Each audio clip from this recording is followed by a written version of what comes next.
Olá, queridos irmãos. Hoje, dia 3 de setembro, domingo do Senhor. Nós estamos reunidos em nome do Pai, do Filho e do Espírito Santo. Amém. Vinde, Espírito Santo, enchei os corações dos vossos fiéis e acendei neles o fogo do vosso amor.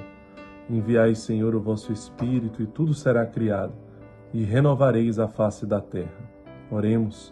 Ó Deus, que instruíste os corações dos vossos fiéis com a luz do Espírito Santo, fazei que apreciemos retamente todas as coisas segundo o mesmo Espírito e gozemos sempre de sua consolação. Por Jesus Cristo, Senhor nosso. Amém. Ave Maria, cheia de graça, o Senhor é convosco. Bendita sois vós entre as mulheres e bendito é o fruto do vosso ventre, Jesus. Santa Maria, Mãe de Deus, rogai por nós, pecadores, agora e na hora de nossa morte. Amém. O Senhor esteja conosco. Ele está no meio de nós. Proclamação do Evangelho de Jesus Cristo segundo Mateus. Glória a vós, Senhor.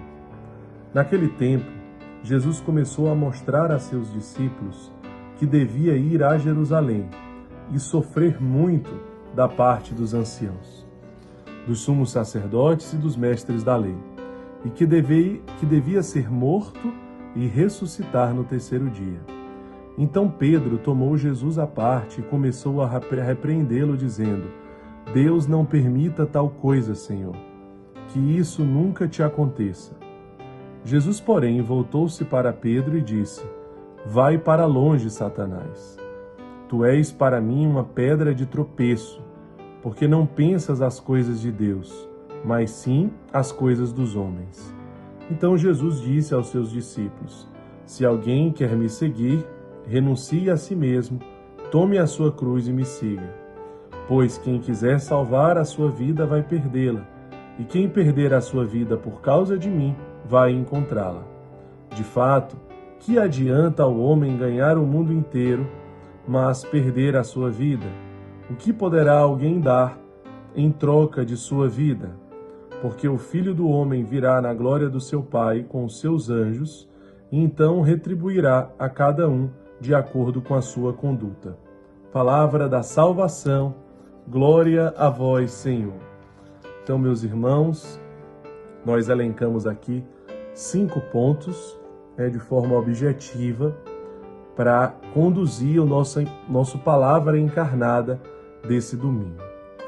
Primeiro, a repreensão que Jesus faz a Pedro, quando Pedro tenta evitar e convencer a Jesus que ele não deve abraçar a cruz, que ele não deve ir para a sua paixão, para a sua crucificação.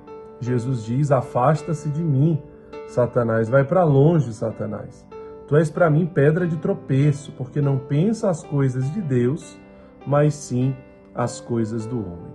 Portanto, o primeiro ponto é uma reflexão que nós devemos fazer. Pedro já era um discípulo de Jesus, um apóstolo de Jesus, já tinha uma boa caminhada ao lado do Mestre, e mesmo assim Jesus diz que ele está sendo ali um instrumento de Satanás. Nós precisamos ficar atentos quando os nossos pensamentos, eles não são como os pensamentos de Deus.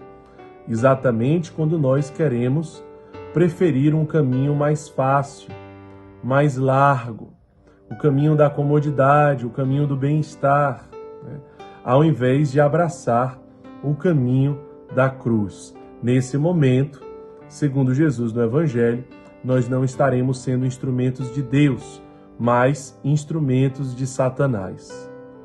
Portanto, precisamos estar muito atentos com cada decisão que nós tomamos a cada dia, com cada postura, com cada fala, principalmente com as omissões.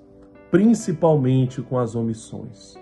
Quantas vezes os pensamentos de omissões são exatamente esses pensamentos humanos e mundanos que vão totalmente contra a vontade de Deus. Depois, Jesus diz: se alguém quiser me seguir. Veja, se alguém quiser me seguir. A igreja não nos obriga a nada. O Evangelho não nos obriga a nada. Cristo não nos obriga a nada. Nós somos livres. Sim, nós temos o livre-arbítrio. Mas se nós resolvemos seguir Jesus, então ele vai nos dizer quais são as condições. É ele quem dita as regras. Não é você quem dita as regras. Não sou eu quem dito as regras. Se você quiser seguir Jesus, você precisa se adequar às regras que ele coloca, às condições que ele coloca. Então isso é um ponto muito importante.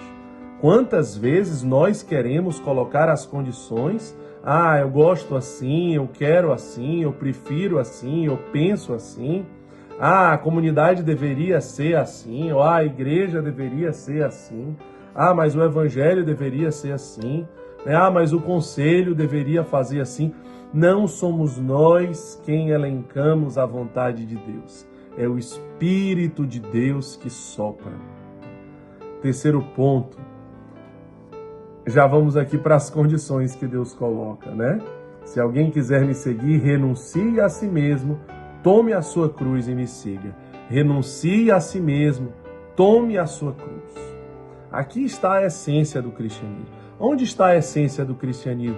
Na morte e na ressurreição de Cristo. Então, para nós nos configurarmos ao Cristo ressuscitado, nós precisamos abraçar o abandonado, nós precisamos abraçar o crucificado, nós precisamos abraçar a cruz. Portanto, vai muito mais além daquilo que parece. Não se trata apenas de seguir mandamentos. As condições que Jesus coloca. Não se trata apenas de seguir regras, de obedecer regras, mas vai muito mais além, porque é por amor a Jesus e por amor à humanidade. O segredo da vela que ilumina está no pavio que se consome. Portanto, o segredo está na oferta da minha vida. A essência do cristianismo está na morte e na ressurreição, porque eu preciso passar pela renúncia. Aquele que quiser me seguir, renuncie a si mesmo. Sim, eu preciso renunciar. Você não precisa renunciar a nada. Basta você fazer como você bem entender. É mentira, isso não é verdade. Você não vai tocar na ressurreição, você não vai viver a ressurreição se você não tocar no abandonado, se você não tocar no crucificado, se você não renunciar e não se esvaziar de você mesmo. Depois o quarto ponto, os versículos 25 e 26. Quem quiser salvar a sua vida vai perdê-la, e quem perder a sua vida por causa de mim vai encontrá-la. Porque de fato, de que adianta o homem ganhar o mundo inteiro se vir a perder a sua própria vida? Então, essa reflexão nesse quarto ponto do evangelho de hoje é: com que eu tenho gastado a minha vida? Com que eu tenho gastado a minha vida? Gastado o meu tempo, os meus dias, as minhas horas. Eu tenho gastado o meu tempo apenas aquilo com que é meu, o meu, a minha, o meu e o meu. Ou eu tenho gastado a minha vida com o outro, com os outros, com aqueles que não têm ninguém, com aqueles que não têm ninguém por eles, mas por isso são os preferidos de Deus. Com quem eu tenho gastado a minha vida? Apenas com os meus próprios interesses ou especialmente com os meus próprios interesses? E uso da minha fé aquilo que deve me beneficiar, aquilo que deve me agradar, aquilo que deve me fazer com que eu me sinta confortável. Tudo errado, mas está exatamente em gastar a vida, em ofertar a vida, em consumir a vida. De que adianta o homem ganhar o mundo inteiro e vir a perder a sua própria vida? Porque aquele que gastar a sua vida por causa de mim, a encontrará. E por último, aqui o último versículo do evangelho de hoje, quando Jesus diz: então retribuirá a cada um de acordo com a sua conduta. Algumas pessoas diriam assim: então retribuirá a cada um de acordo com a sua misericórdia. É claro que é com a sua misericórdia, sempre será com a sua misericórdia, mas Deus também é justiça. E o evangelho de hoje nos vem nos trazer esta verdade. Deus também é justiça. E nós seremos julgados de acordo com a nossa conduta. Isso significa as obras concretas de misericórdia. Portanto, essa é a última reflexão do Evangelho de hoje. Como está a nossa vivência das obras concretas de misericórdia? O que nós temos feito pelos outros, pela humanidade?